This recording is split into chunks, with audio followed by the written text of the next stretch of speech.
Okay, பேசலாமா? எல்லாருக்கும் வணக்கங்க. எல்லாருக்கும் வணக்கம். Welcome to NSW. எல்லோரும் எப்படி இருக்கீங்க? நல்லா இருக்கீங்களா?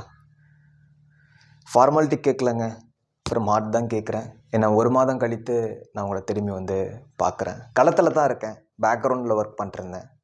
எல்லாமே பேசுவோம். டிஎன்பிஎஸ்சி எக்ஸாமினேஷன்ஸ் 2026 ஆன் தி வே. 2026 ஒரு கவர்மெண்ட் ஜாப் வாங்கிக்கிற மாதிரி பிளானர் வந்துட்டுருக்கு. லட்சக்கணக்கான மாணவர்கள் எதிர்பார்க்கின்ற தேர்வு, எழுதுகின்ற தேர்வு என்ன பொறுத்தல group 1, group 2, group 4 as our expectation. On the way, let's so positively. இந்த வீடியோ பதிவுக்குள்ளே போகிறதுக்கு முன்னாடி ஒரு சில முக்கியமான விஷயங்கள் ஒரு 2 to 3 minutes எடுத்துக்கலாங்களா? உங்கள் பர்மிஷனோட 2 or 3 minutes. ஓகே, டெட் எக்ஸாமினேஷனுக்கான ஒரு பேட்ச் அப்படிங்கிறது ஒரு மாதம் முன்னதாக போட்டோம். கண்டிப்பாக உங்கள் எல்லாருக்குமே தெரிஞ்சிருக்கும். ஏன்னா தமிழகத்தில் ஒன் ஆஃப் த ட்ரெண்டிங் பேட்சாக இருந்துச்சு. ஏன்னா மிக குறைந்த கட்டணம் வெறும் 149 ரூபா. மிக குறைந்த கட்டணத்தில் தரத்திலும் தரமான ஒரு பேட்ச். 1300+ மதிப்பிற்குரிய ஆசிரியர்கள், மதிப்பிற்குரியவங்க ஜாயின் செய்து படித்த பேட்ச். நேற்று முடிஞ்சிச்சு, எக்ஸாமினேஷன் முடிஞ்சிச்சு. முடிஞ்ச உடனேயே நான் சொல்லணும்னு இல்லை, உங்களுக்கு வீடியோ பதிவு பார்த்துருந்தாலே தெரியும். சார் 150க்கு ஆக்சுவலாக அது 150 கொஸ்டினுக்கு சார் நான் 111 ஆக்சுவலி 111 மார்க் சார், 111 மார்க் எடுத்திருக்கிறேன், 100 மார்க் எடுத்திருக்கிறேன், 100க்கு மேலே நிறைய பேர் எடுத்திருக்கிறேன் நம்ம மாணவர்கள். ஒரே மாதம் தான் கோச்சிங் கொடுத்தோம், ஒரே மாதம் தான். நீங்கள் எதை பற்றியுமே யோசிக்காதீங்க, நாங்கள் கொடுக்குறத படிங்க, ஃபாலோ பண்ணுங்கள். இன்றைக்கி NSW டெட் படித்த மாணவர்கள், டெட் பேட்ச் எடுத்த மாணவர்கள் இத்தனை பேர், ஒரு 1300+ பெருசாக டேட்டா ரெக்கார்டு ஒன்று எடுக்கலை. Okay, let's wait for the official results. But still as per the examination முடிஞ்ச பிறகு நம்ம ஒரு சிலர் கீயெல்லாம் பார்ப்போம் இல்லைங்களா? ரெஸ்பெக்டிவ் டிப்ஸில் நம்மளாமே கொஞ்சம் கீயெல்லாம் பார்ப்போம். அதன்படி பார்க்கும்போது இப்போவே வந்து ஒரு 180க்கு 100+ எடுத்துருக்குறோம் சார், 90+ எடுத்திருக்கோம் சார். எனக்கு தெரிஞ்சு யாருமே ஃபெயிலே கிடையாது. நோ ஒன் தர் பிலோவிங் இவ்வளோ மினிமம் குவாலிஃபைங் மார்க், மேபி அவங்க சொல்ல என்னன்னு தெரில. பட் நல்ல ஒரு ரிசல்ட் வந்திருக்கு. ரொம்ப சந்தோஷமாக இருக்குது. உண்மையை சொல்லப்போனால், ஓப்பனாக சொல்லப்போனால், நான் ரெஸ்ட் எடுத்தே ஒரு மாதம் ஆயிடுச்சு. நீங்கள் என்னை பார்த்தாலே தெரிஞ்சிருக்கும் உங்களுக்கு. அப்படி ஒன்றும் தெரிலையே அப்படிங்கிறீங்களா? But 1 month full and full உழைப்பு போட்டோம். அதற்கான ஒரு அவுட்போட தான் நான் சொல்லியிருந்தேன், வீடியோ பதிவு முன்னாடி சொல்லியிருந்தேன். அமௌண்ட்டுக்காக ஒன்றும் பிரச்சனை இல்லை, அமௌண்ட்டை பற்றி ஒன்றும் இல்லைங்க. ஓகேங்களா? அமௌண்ட்டை பற்றி ஒன்றும் இல்லை. நீங்கள் வெற்றி பெறணும், NSW இத்தனை பேர் வந்து காட்டணும் அப்படின்னு சொல்லியிருந்தேன்னா அது நடந்துச்சு. அதனால தான் முடிஞ்சளவுக்கு நம்ம நல்ல வார்த்தையை பயன்படுத்தணும், நல்ல வார்த்தையை பேசணும், நல்ல செயல்களை செய்யணும்னு சொல்லுவாங்க. இப்போ NSW ஐஏஎஸ் அகாடமி டெட் 2025 இத்தனை பேர் கிளியர் பண்ணியிருக்காங்க அப்படின்னு சொல்லி ஃபோட்டோ பதிவோட வரப்போகுது with grand celebration. Okay, let's wait for the official results. அதே போல் வந்து டிஎன்பிஎஸ்சி முன்னானேத்து ஒரு மதிப்பிற்குரிய ஒரு தங்கச்சி ஒருத்தவங்க இது போன்ற வந்து நான் NSWனால் வந்து நான் கிளியர் பண்ணியிருக்கிறேன். இப்போ நான் போஸ்டிங் ஆர்டர் வந்து வாங்க போகிறேன், வெயிட் பண்ணிகிட்ருக்கேன் அப்படின்னு சொல்கிறாங்க. இது மாதிரி நிறைய பேர் இருக்காங்க. எல்லாமே ஒரு டேட்டாவாக எடுத்து ஒரு செலிப்ரேஷனாக நம்ம கொண்டாடலாம். ஓகே, சரி. பட் வந்து ஓகே ஆக்சுவலாக என்னன்னாங்க, எனக்கு இதில் வந்து பெருசாக வந்து இத்தனை பேர் கிளியர் பண்ணியிருக்கிறாங்களா, அவங்களால நம்ம இது பண்ணி இத்தனை பேர் கிளியர் பண்ணியிருக்கிறாங்க அப்படின்னு காட்டணும் அப்படிங்கிற ஒரு ஐடியாவே எனக்கு இது வரைக்கும் இருந்தது இல்லை. பட் இப்போ வந்து காட்டணும் அப்படிங்கிற ஒரு ஐடியா வந்திருக்கு. ஓகே, இதே போன்று டிஎன்பிஎஸ்சி 2026 இந்த இடத்துல நான் ரெஜிஸ்டர் பண்ணிக்கிறேன். TNPSC 2026 group 1, group 2, group 4 batch. Group 1 sir, நான் குரூப் 1 கிளியர் பண்ணணும் சார், நான் டெப்டி கலெக்டர் ஆகணும், நான் டிஎஸ்பி ஆகணும். Right, okay. குரூப் 1 சார், நான் சப் ரிஜிஸ்டர் ஆகணும், நான் ரிஜிஸ்டர் ஆகணும், நான் முனிசிபல் கமிஷனர் ஆகணும் சார். நான் குரூப் 2 போக போகிறேன், நான் குரூப் 2 படிக்கணும், எனக்கு ட்ரெயின் பண்ணுங்கள். குரூப் 2 சார், நான் விஓன்னு நினைக்கிறேன், நான் ஜூனியர் அசிஸ்டன்ட் ஆகணும்னு நினைக்கிறேன். Right, group 4.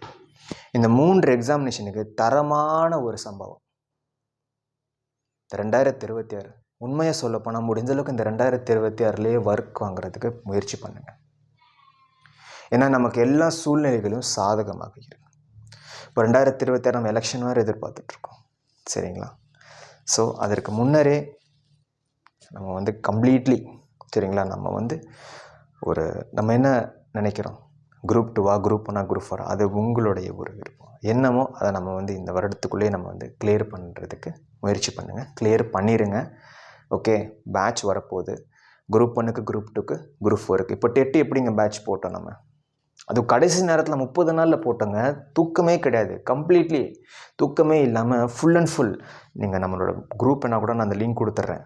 லிங்க் கொடுத்தனா கம்ப்ளீட்லி ஒரு குரூப் கம்ப்ளீட்லி ஃபில்டு. நீங்கள் பார்த்தீங்க அப்படின்னாலே உங்களுக்கு வந்து தெரியும். உங்களுக்கு நைட்டு 1:30 மணி 2 மணி 3 மணி தூக்கமே இல்லை. உண்மையிலுமே தூக்கம் இல்லை. அதுக்கான ஒரு அவுட்புட் தான் இப்போ நமக்கு கிடைச்சிருக்கு. இப்போ நம்ம சொல்கிறோம்ல NSAAS அகாடமி TNTET ரிசல்ட்ஸ் வரதுக்கு முன்னாடி இத்தனை பேர் அபோவ் த மினிமம் குவாலிஃபைங் மார்க் எடுத்திருக்கிறாங்க. 150க்கு 111 எடுத்திருக்கிறாங்க. அதுக்கு மேலே என்ன வேணும் சொல்லுங்கள் பாருங்க. அதே போன்ற TNPSCலையுமே 2026 NSAAS அகாடமியில் குரூப் 1 இத்தனை பேர் கிளியர் பண்ணியிருக்கிறாங்க. குரூப் 2 இத்தனை பேர் கிளியர் பண்ணியிருக்கிறாங்க. குரூப் 4 இத்தனை பேர் கிளியர் பண்ணியிருக்கிறாங்க அப்படிங்கிற ஒரு டேட்டா வரும். சரிங்களா? TNPSC annual planar, TNPSC examinations வரப்போகுது. இப்போ வந்து நம்ம வந்து பிளானருக்காக வெயிட் பண்ணுறதை விட கரெக்டாக நம்ம வந்து ஒரு பாத்தில் போகணுங்க. சரிங்களா? ஒரு வழி, அந்த வழியை வந்து நாங்கள் NSAA மூலம் உங்களுக்கு காட்டுறோம். நீங்கள் அதன்படி ஃபாலோ பண்ணுங்கள் போதும். மெட்டீரியலை பற்றியோ புத்தகத்தை பற்றியோ எதை படிக்கணும் எதை படிக்கக்கூடாது எதை பற்றி நீங்கள் வரி பண்ண வேண்டாம். உங்களுக்கான பாதையை காமிச்சிடுறோம், ரோடும் போட்டு கொடுத்துட்றோம்.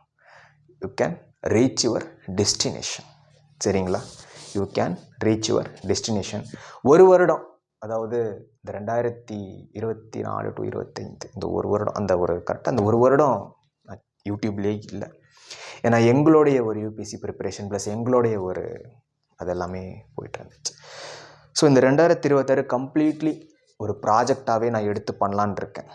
சரிங்களா? பண்ணலான் இருக்கேன். ஸோ தனியாளாக ஆரம்பித்தது தான் இந்த NSAA. இன்றைக்கி லட்சக்கணக்கான மாணவர்கள் ஃபாலோ பண்ணுறாங்க, படிக்கிறாங்க. அதே போல் டீமும் பிக்கஸ்ட் ஒரு நெட்வொர்க்காக வந்து இன்றைக்கி தமிழகத்தில் வந்து மாறி இருக்குது. இந்த ப்ராஜெக்டை நான் வந்து சீரியஸாகவே வந்து கையில் எடுத்திருக்கேங்க. உண்மையிலுமே நான் சீரியஸாக கையில் எடுத்திருக்கிறேன். பிளானர் வரப்போகுது தானே. அது இப்போது பிளானர் வரப்போகுது தானேங்க. பிளானர் வர்றதுக்கும் நம்மளோட NSAA பேட்ச் வர்றதுக்கும் கரெக்டாக இருக்கும். அப்படி கரெக்டாக இருக்கும். ஓகேங்களா? பிளானர் வந்த பிறகு டக்குன்னு எக்ஸாமினேஷன் வந்துடுங்க. இப்போ பிளானரில் குரூப் 1 குரூப் 2 குரூப் 4 போட்டாங்கன்னா டக்குன்னு குரூப் 1 குரூப் 2 குரூப் 4 அவ்வளோதான் டக்குன்னு. அதனால் நம்ம பிளானர் வர்றதுக்கு முன்பாகவே நம்ம ஒரு சில விஷயங்கள் எல்லாமே நம்ம வந்து கற்றுக்கணும். நீங்கள் இது வரைக்கும் படிக்கலை சார், நான் ஆல்ரெடி வந்து நான் 2 வருஷம் இருக்கேன், 3 வருஷம் இருக்கேன், 4 வருஷம் இருக்கேன், ப்ளீஸ் பாஸ்ட் இஸ் பாஸ்ட் விட்டுருங்க. அவ்வளோதான்.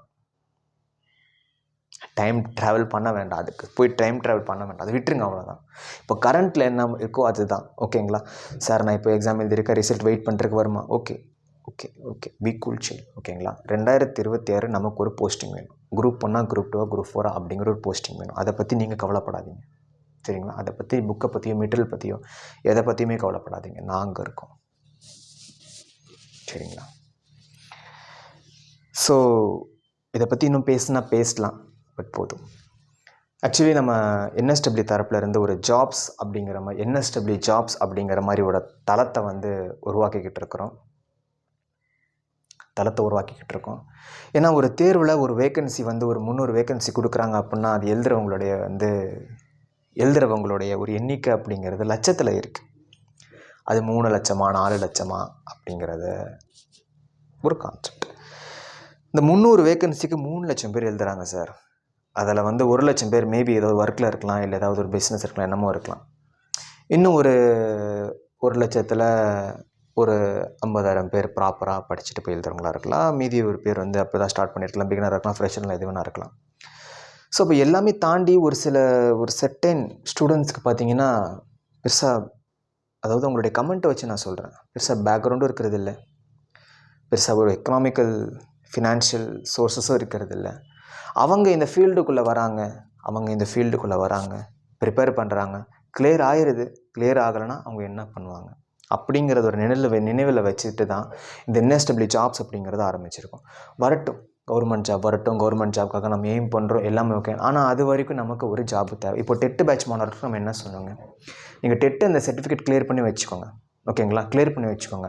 நீங்கள் கவர்மெண்ட் ஜாபுக்கு ஓகே தான், பட் ப்ரைவேட் ஜாப் நீங்கள் போனாலுமே இது மாதிரி நான் டீச்சர் எலிஜிபிலிட்டி டெஸ்ட்டு நான் குவாலிஃபைடு. 1000 பேர் இருந்தாலுமே நான் டெட்டு நான் கிளியர் பண்ணியிருக்கிறேன், டீச்சர் எலிஜிபிலிட்டி டெஸ்ட் நான் குவாலிஃபைடு. அப்போது அந்த இடத்துல அதுக்கான ஒரு அர்த்தம் தெரியுதுங்களா? அதுக்கான ஒரு முக்கியத்துவம் தெரியுதுங்களா? அதே போன்றது. சரிங்களா? ஸோ NSAA ஜாப்ஸ், அட்லீஸ்ட் NSAAக்கு வரவங்க, NSAA ஃபாலோ பண்ணுறவங்க ஒன்று கவர்மெண்ட் ஜாப் இல்லை ப்ரைவேட் ஜாப், எல்லாருமே நல்லாயிருக்கும். நீங்கள் கமெண்ட்டை பார்த்துருந்தா உங்களுக்கே தெரியும், நிறைய பேர் நம்மகிட்ட ஃபாலோ பண்ணி நல்ல ஒரு ப்ரைவேட் ஜாப்பில் இருக்காங்க. ஆக்சுவலி இந்த டிஎன்பிசி ஃபீல்டாக இருக்கட்டும் இல்லை காம்படிட்டிவ் ஃபீல்டாக இருக்கட்டும், உள்ளே வரும்போது நம்ம நிறைய நாலேஜ் கெயின் பண்ணிக்கிறதுனால என்ன ஆகுதுன்னா, நாளைக்கு நம்ம வந்து இதில் கிளியர் பண்ணிட்டா ஓகே, இல்லைனாலும் ஒன்றும் பிரச்சனை இல்லை. அந்த நாலேஜ் நமக்கு இருக்குது பார்த்தீங்களா, அந்த நாலேஜை நம்ம வச்சுக்கிட்டு வெளியில் நம்ம அவுட் ஆஃப் த வேர்ல்டு நம்ம அப்ளை பண்ண போது நான் பார்த்த வரைக்கும் சொல்கிறேன், மற்றவர்களை விட நம்ம தனியாக தெரிகிறோம். நம்மளுடைய அந்த டெவலப்மெண்ட் அப்படிங்கிறது மற்றவர்களோட அதிகமாக இருக்குது. சரிங்களா? என்ன கேட்டிங்க அப்படின்னா, எல்லாருமே காம்படிட்டிவ் ஃபீல்டுக்கு வரணும், வந்து நாலேஜ் நம்ம கெயின் பண்ணிக்கிறோம். ஓகேங்களா? நம்ம போடுற ஆப்ஸ் ஆகட்டும், ஆப்டிடியூட் ஆகட்டும், ரீசனிங் ஆகட்டும், மேக்ஸ் மட்டும் இல்லை, நம்ம தெரிஞ்சுக்கிற அந்த நாலேஜ் ஆகட்டும், இது எல்லாமே மற்றவர்களோட நம்ம கொஞ்சம் அதிகமாகவே இருக்குங்கிறதுனால இதை நம்ம பல இடங்கள் அப்ளை பண்ணி கவர்மெண்ட் ஜாப்னு இல்லை, ப்ரைவேட் ஜாபில் போனாலுமே நம்ம டாப்பில் இருப்போம். சரிங்களா? அதனால் இது வந்து காம்படிட்டிவ் ஃபீல்டு வர்றதுங்கிறது ஒரு நல்லது தான். சரிங்களா? காம்படிட்டிவ் ஃபீல்டுங்கிறது அது வந்து நம்ம படிக்கிறது எல்லாமே ஒரு நல்லது தான். ஸோ என்எஸ்டபிள்யூ ஜாப்ஸ் அப்படிங்கிற ஒரு தளம் வரப்போகுது. அதே போல் இன்னொரு விஷயமும், பேசாமல் எழுதிட்டு வந்திருக்கலாமோ அப்படின்னு சொல்லி தோணுதுங்க. ஆக்சுவலாக வந்து வீட்டில் வந்து சொன்னாங்க, இது மாதிரி அலையன்ஸ் பார்க்கலாமா தம்பி அப்படின்னு சொல்லி, அதாவது எனக்கு பார்க்கலாமா தம்பி அப்படின்னு கேட்டாங்க. நான் வந்து ஒன்றும் பெருசாக வந்து ஒன்றும் சொல்லலை, ஆமான்னு சொல்லலை, இல்லை அப்படின்னு சொல்லலை. அப்போ எனக்கு வந்து அந்த எக்ஸைட்மெண்ட் அப்படிங்கிறத தாண்டி ஒரு விஷயம் வந்து ஞாபகம் வந்துச்சு. ஏன்னா நிறைய பேர் நான் மீட் பண்ணுறேன், பேசுகிறேன், இது மாதிரி வந்து பையனுக்கு வந்து பொண்ணு பார்த்துட்டு இருக்காங்க, பொண்ணுக்கு மாப்பிள்ளை பார்த்துட்டு இருக்காங்க அப்படின்னு சொல்கிறாங்க. நிறைய ஆப்ஸ் இருக்குது, அதெல்லாமே காட்டினாங்க, பண்ணாங்க. ஸோ நம்ம வந்து எல்லாருமே யூஸ் பண்ணுற மாதிரி, சரிங்களா, எல்லாருமே சிம்பிளாக யூஸ் பண்ணுற மாதிரி, அதே போல் வந்து ரொம்ப ஒரு குறைந்த கட்டணத்தில் நம்ம பண்ணுவோம் பார்த்தீங்களா, குறைந்த கட்டணத்தில் எல்லாருமே வந்து பயன்படுத்துகிற மாதிரி. ஸோ அந்த மாதிரி ஒரு என்எஸ்டபிள்யூ மேட்ரிமோனி ஒன்று ரெடி பண்ணணும்னு சொல்லி கிட்டத்தட்ட 2 ஒர்க்ஸாக அதுக்கான ஒர்க்கும் போயிட்டுருக்குங்க. சரிங்களா? So first NSW jobs, NSW matrimony, and இன்னொரு விஷயம் அதையும் நான் உங்களுக்கு வந்து நான் சொல்லிடுறேங்க. சரிங்களா? இன்னொரு விஷயம், என்எஸ்டபிள்யூ ஆயில்ஸ் அப்படின்னு சொல்லி ஒரு கம்பெனி ஸ்டார்ட் பண்ணியிருக்கிறோம். சூப்பர் சார் அப்படிங்கிறீங்களா? என்எஸ்டபிள்யூ ஆயில்ஸ் அப்படிங்கிற ஒரு கம்பெனி வந்து ஆரம்பிச்சிருக்கிறோம். அதாவது எஜுகேஷன் ஃபீல்டில் மட்டுமே இருந்த நம்ம இப்போ வந்து கொஞ்சம் கொஞ்சமாக எல்லா ஃபீல்டுலேயுமே காலடி எடுத்து வைத்துட்ருக்குறோங்க. சரிங்களா? காலடி எடுத்து வைத்துட்ருக்குறோம். எல்லாமே உங்களுடைய ஒரு ஆதரவு, கடவுளுடைய ஒரு blessings and all. So NSW oils அப்படின்னு அதை நான் சொல்கிறேங்க. ஸோ ஸ்டார்டிங் வந்து இப்போது coconut oil, pure coconut oil first வந்து பியூர் கோகோனட் ஆயில் வந்து கொடுக்கலாம் அப்படின்னு சொல்லி எல்லாமே அதுக்கான ஒர்க்ஸ் எல்லாம் போயிட்டுருக்குது. அதுவுமே உங்களுக்கு வந்து 1 by 1 வந்துடும். மேபி இந்த சேனலில் போட்டால் அது கொஞ்சம் டிஸ்டர்பாக இருக்கும் இல்லைங்களா? அதனால் வந்து ஒரு இன்ட்ரோ மட்டும் இந்த நம்ம சேனலில் போட்டுட்டு, அப்புறம் இன்னொரு சேனலில் அதுக்கான ஒரு சோர்ஸ் அப்படிங்கிறது தனித்தனியாக உங்களுக்கு இருக்கும், நீங்கள் யூஸ் பண்ணிக்கலாம். ஓகே? ஸோ என்எஸ்டபிள்யூ ஆயில்ஸ் அப்படிங்கிற ஒரு பிராண்ட் வந்து ஆரம்பிச்சிருக்கிறோம். ஓகே, அப்புறம் நெக்ஸ்ட்டு வந்து ஃபுட், இது எல்லாமே உண்மை. இப்போதைக்கு மெயினாக என்எஸ்டபிள்யூ ஜாப்ஸுங்க, என்எஸ்டபிள்யூ மேட்ரிமோனி, அப்புறம் என்எஸ்டபிள்யூ ஆயில்ஸ். சரிங்களா? இந்த 3 விஷயங்கள் வந்து போயிட்டுருக்கு.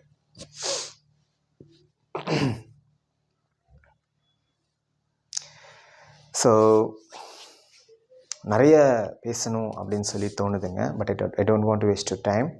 ஓகே, முக்கியமான விஷயங்கள் பிளானர் வரப்போகுது. கரெக்டாக ஒரு வழிமுறைகள் இருக்குங்க. சரிங்களா? கரெக்டான சில வழிமுறைகள் அப்படிங்கிறது இருக்குது. அந்த வழிமுறைகளை நம்ம ஃபாலோ பண்ணாலே போதும், நம்ம கிளியர் பண்ணிடலாம். அது தெரியாமல் தான் நிறைய பேர் வந்து இன்றைக்கி வந்து கிளியர் பண்ண முடியாத இருக்காங்க. அந்த வழிமுறைகள் என்ன அப்படிங்கிறத வந்து நான் உங்களுக்கு சொல்கிறேன். அதன்படி டெய்லி கொஞ்சம் கொஞ்சமாக எல்லாமே ஒரே நாளில் சொன்னோம் வச்சுக்கோங்க, எது ஸ்டார்டிங் எது எண்டுன்னு கூட நமக்கு தெரியாது. ஒவ்வொரு நாளைக்கு இன்றைக்கி நம்ம இதை பண்ணணும், இன்றைக்கி நம்ம இதை ஃபாலோ பண்ணணும், அடுத்து திட்டம் பண்ணணும், சரியான ஒரு வழிமுறைகளில் கொண்டு போகலாம். கரெக்டாக பிளானர் வர்றதுக்கும் நம்மளோட பேட்ச் வர்றதுக்கும் சரியாக இருக்கும். ஆனால் பேட்ச் வந்தோடனே டக்குன்னு படிக்க ஆரம்பிங்க அப்படிங்கிறது சரியான வழிமுறைகள் என்ன பொறுத்திருக்குன்னு கிடையாது. அதுக்கு முன்னாடி ஒரு சில விஷயங்கள் எல்லாமே இருக்குது. நான் ஒன் பை நான் கூட்டிகிட்டு போகிறேன். டிஎன்பிஎஸ்சி எக்ஸாம் பொறுத்த வரைக்கும் நிறைய எக்ஸாமினேஷன்ஸ் இருக்குது. நிறைய எக்ஸாமினேஷனுக்கான மெட்டீரியல் வந்துடும். பட் பேட்ச் அப்படிங்கிறது மெயினாக கண்டிப்பாக குரூப் 1, குரூப் 2, குரூப் 4க்கு வந்துடும். சரிங்களா? இப்போ டெட்டு வந்து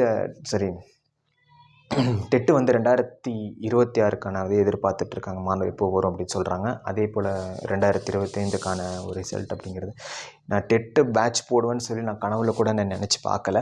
பட் மாணவர்களுடைய தேர்வர்களுடைய கோரி கேட்டிருந்த அந்த ஒரு பேட்ச் போட்டோம் இன்றைக்கி ரொம்ப ஒரு சக்ஸஸ்ஃபுல்லான ஒரு மொமெண்ட்டாக இருக்குது. இன்னும் கூட நீங்கள் நம்மளோட யூடியூப் இதுக்கு முன்னாடி ஒரு வீடியோ பதிவு போட்டிருப்போம். அந்த வீடியோ பதிவோட கமெண்ட் நீங்கள் பார்த்தீங்கன்னாலே உங்களுக்கு எல்லாமே வந்து தெரிஞ்சிடும். ஓகேங்களாங்க. So simply conclusion so examination வரப்போகுது, NSW பேட்ச் வரப்போகுது, ஜாயின் பண்ணிக்கோங்க, படிக்க ஆரம்பிச்சுக்கோங்க. நீங்கள் வந்து ரெஸ்பெக்டிவ் ஹவுஸ் சேஃபாக இருக்கீங்க, இல்லை வந்து பார்ட் டைம் பண்ணிருக்கீங்க, இல்லை வந்து ஒரு ஒர்க்கு போயிட்டு பண்ணிருக்கீங்க, இல்லை நீங்கள் ஆல்ரெடி ஒரு கவர்மெண்ட் ஜாபில் இருக்கீங்க, யாராக வேணா இருக்கலாம். எல்லாத்துக்குமே வந்து சரியாக இருக்கும், எல்லாருமே ஃபாலோ பண்ணுற விதத்தில் இருக்கும். அந்த மாதிரி தான் NSW இது வரைக்கும் பண்ணிகிட்ருக்கு. இதுக்கு மேலேயும் அதுதான் பண்ண போகுது. சரிங்களா? ஸோ பேட்சஸ் அப்படிங்கிறது கூடிய விரைவில் வரப்போகுதுங்க. அதே போன்று வந்து நிறைய examinations, okay. So respective PC examinations, SA examinations நிறைய கேட்டிருக்கிறீங்க. RRBக்கான இது, SSCக்கான இது எல்லாமே ஒன் பை ஒன்னாக இன்றைக்கி நெட்வொர்க்காக மிகப்பெரிய ஒரு நெட்வொர்க்காக நம்ம வந்து ஃபாலோ பண்ணிகிட்ருக்கோம். அதே போன்று நிறைய விஷயங்கள் சொல்லணும்னு நினைக்கிறாங்க, but not striking to me no. சேலமில் வந்து ஒரு ஸ்டடி ஹால் அப்படிங்கிறது வந்து ரெடி பண்ணிகிட்ருக்கோம். ஸோ மாணவர்கள் வந்து ஜாயின் பண்ணி படிக்கலாம். ரொம்ப குறைந்த கட்டணம் தான், ரொம்ப குறைந்த கட்டணம் தான். அதை நான் உங்களுக்கு ப்ளேஸோடு காட்டுறேனே, நீங்கள் வந்து நிம்மதியாக காலடி எடுத்து வைக்கும்போதே கடவுளே 2026 நான் ஒரு கவர்மெண்ட் போஸ்டிங்கோட இந்த ஸ்டடி ஹாலை விட்டு வெளில போன பிறகு போஸ்டிங் ஆர்டர் வாங்கிட்டு ஸ்ட்ரெயிட்டாக கவர்மெண்ட் ஆஃபீஸ்க்குள்ளே போய் ஒரு அதிகாரியாக உட்காரணும். ஸோ இது மாதிரி ஒரு எண்ணங்களோட உள்ளே நுழையிறீங்க, படிக்கிறீங்க, டெஸ்ட்டை போடுறீங்க, ரிவிஷன் பண்ணுறீங்க, ஃபுல் டெஸ்ட்டு போட்டுக்கிட்டே இருக்கீங்க, எக்ஸாமினேஷன் எழுதுறீங்க. குரூப் 4னால் ஒரே எக்ஸாமினேஷன் தான், போடுங்க அப்பாயின்மெண்ட்டுங்கிற மாதிரி அப்பாயின்மெண்ட் வாங்கிட்டு போயிடுறீங்க. இல்லை குரூப் 2னா ப்ரிலிம்ஸ் மெயின்ஸு நெக்ஸ்ட் அப்பாயின்மெண்ட் போயிடுறீங்க. குரூப் 1னா ப்ரிலிம்ஸ் மெயின்ஸ் என்று அப்பாயின்மெண்ட் போயிடுறீங்க. அவ்வளோதான், சிம்பிளாக முடிச்சு NSW 2026 எத்தனை பேர் கிளியர் பண்ணியிருக்கிறாங்க அப்படின்னு சொல்லி கிராண்ட் செலிப்ரேஷன் கொண்டாடுறோம். ஓகேங்களா? ஸோ அவ்வளோதாங்க. ஸோ இந்த விஷயம் ஸ்டடி பிளானை பற்றி நான் சொல்லிட்டேங்க. அதே மாதிரி நமக்குன்னு ஒரு ஸ்டூடியோ இருக்குது. நம்ம வீட்டிலே நமக்கு ஒரு தனியாக ஒரு இடம் செட் பண்ணி ஸ்டூடியோவில் இருக்குது. ஸோ நமக்கு வந்து ஒரு இன்ஸ்டியூட் இல்லை அப்படின்னு சொல்லி நம்மளை விட மற்ற நிறைய பேர் வந்து ஃபீல் பண்ணுறாங்க. ஆக்சுவலாக நம்ம வந்துங்க இப்போ ஒரு 10 பேர் 20 பேர்னால் நம்ம வந்து பண்ணலாங்க. சரிங்களா? பட் எட்டு பாருங்கள், 1300 பேர் எங்கெங்கே உட்கார்றதிங்க சொல்லுங்கள் பார்க்கலாம். 1300 பேர். அதுவும் இல்லாமங்க அவங்கவுங்களுக்குன்னு ஒரு ஒர்க் இருக்குது. சரிங்களா? அவங்கவுங்களுக்குன்னு ஒரு ஒர்க் இருக்குது. அதையும் பார்க்கணும், இதையும் பார்க்கணும். மஸ்ட் கண்டிப்பாக வேணும். அப்போது நம்ம அதுக்கேற்ற மாதிரி நம்ம வந்து மக்களுக்கு எப்படி தேவையோ, மக்களுக்கு எப்படி வந்து சரியாக இருக்குமோ அதுக்கேற்ற மாதிரி தான் செய்துட்டு வரோம். சரிங்களா? எனக்கு வந்து இப்படி தான் பிடிக்கும்னு நான் செய்யலைங்க. மற்றவர்களுக்கு எப்படி அதனால தான் இத்தனை 1000 பேர் ஜாயின் பண்ணுறாங்க, இத்தனை லட்சம் மாணவர்கள் ஃபாலோ பண்ணுறாங்க. எல்லாமே அதே மாதிரி நம்ம யூடியூப்பில் தான் இருக்கோம். இன்ஸ்டாகிராம் அப்படிங்கிறதுக்குள்ளே போல். ஸோ இன்ஸ்டாகிராம் அக்கௌண்ட் க்ரியேட் பண்ணுங்கன்னு சொல்லி நிறைய பேர் சொல்லிட்டு வராங்க. க்ரியேட் பண்ணுறேங்க, கண்டிப்பாக நான் க்ரியேட் பண்ணுறேன். நான் சார் எவ்வளோ அசால்ட்டாக இருக்கீங்க அப்படின்ட்டுருக்காங்க. அப்படிலாம் இல்லைங்க, க்ரியேட் பண்ணுறேன். கொஞ்சம் நாட்கள் போட்டும் அப்படின்னு பார்க்குறேன். நான் கொஞ்சம் முக்கியமான விஷயங்கள் எல்லாமே நம்ம செய்துட்டோம் அப்படின்னா, செய்ய போகிறோம் அப்படிங்கிறத விட செஞ்சிட்ருக்குறோம் அப்படின்னு சொல்கிறது தான் கொஞ்சம் நல்லாயிருக்கும். அது மாதிரி ஒரு கான்செப்ட்ஸு ஐ திங்க் ஸோ. நான் எல்லாமே உங்கள்கிட்ட வந்து சொல்லிட்டேன்னு நினைக்கிறேன். டெய்லி வருவேன். டெய்லி வந்து என்ன சார் பண்ணுவீங்க அப்படின்னா, ஏதாவது ஒரு கண்டென்ட்டோடு வருவேன். நீங்கள் வந்து என்னென்னலாம் கேட்டிருக்கீங்க அப்படிங்கிறது எல்லாமே நான் வந்து எழுதி வச்சுருக்கேன். ஓகே, இப்போ ஒரு கண்டென்ட் வந்து ஒரு 1000 பேர் கேட்குறாங்க அப்படின்னா அந்த கண்டென்ட்டை நம்ம கொடுப்போம். அவங்களுக்கான தேவை இருக்குது, அதுக்கு நம்ம கொடுப்போம். அப்படிங்கிற மாதிரி நிறைய கண்டென்ட்ஸ் இருக்குது. நான் டெய்லி உங்களுக்கு வந்து ஃபாலோ பண்ணுறேன். கரெக்டாக நான் கூப்பிட்டு போகிறேன். 1 வருஷம், சரிங்களா? 1 வருஷம் கரெக்டாக நீங்கள் ஃபாலோ பண்ணுங்கள். எக்ஸாமினேஷன் வரைக்கும் ஃபாலோ பண்ணுங்கள். கிளியர் பண்ணிட்டு அச்சீவ் கோல். சரிங்களா? ஸோ தேங்க்யூங்க. Thank you so much. நிறைய பேசிட்டேன் அப்படின்னு சொல்லி நான் நினைக்கிறேன். Thank you so much. தேங்க்யூ.